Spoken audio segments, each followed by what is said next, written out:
she would be one of the top contenders. I mean, after 4 years in office, she has good name recognition, and even though she had some trouble in her campaign in 2020, after 4 years serving under Biden or with Biden, she has a number of policies and successes that she'll be able to tout against opponents. I mean, there are others who are hypothetically waiting in the wings, although this is all sort of speculative because Biden is expected to announce his re-election bid soon enough. We don't have a date, but they've teased something in the new year, so we'll see when that comes. Welcome to Reporter's Notebook, where we talk to the Washington Examiner's top journalists about the stories breaking on their beats.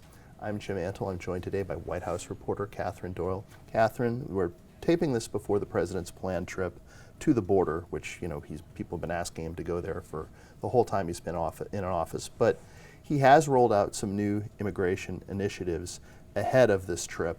Talk a little bit about what he has planned, and maybe a little bit about why now has this taken on a new form of urgency. Biden has announced this week, or Biden's announced his plan to go to the border, but right ahead of his departure, he said that he's going to be extending new legal pathways for migrants from Nicaragua, from Cuba, and from Haiti, mimicking a program that they've been running for Venezuelan migrants since October, which they say is very effective and has enormously cut down on the number of people from that country trying to cross the border illegally.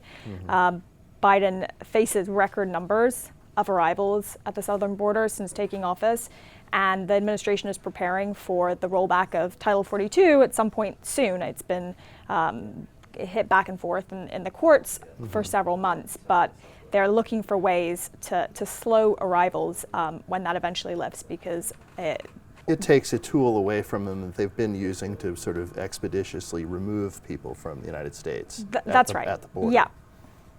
And so under the new plan, they're expecting Mexico to now accept 30,000 expelled migrants every month, and they're planning to accept legally 30,000 people, or up to 30,000.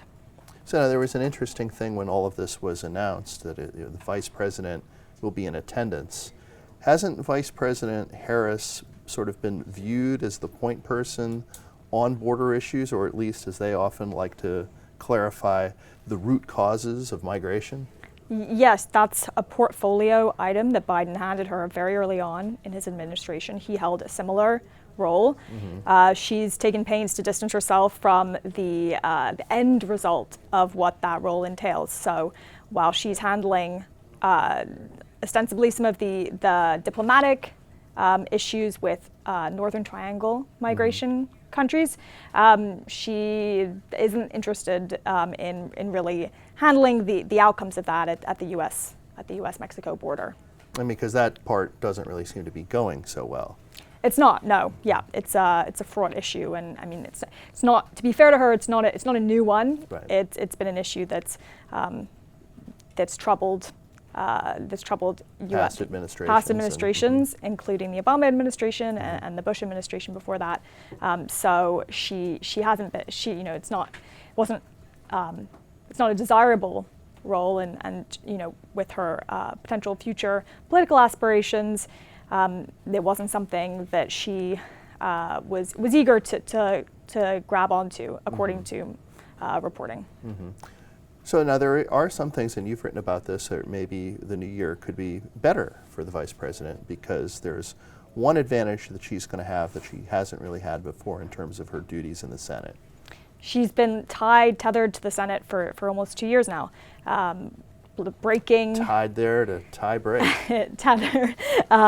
Breaking these votes in the evenly split chamber. Now that Democrats have the edge, she'll have a little bit more time and hopefully bandwidth to explore the opportunities of the vice presidency, which is viewed as a strong springboard for people who have higher political aspirations.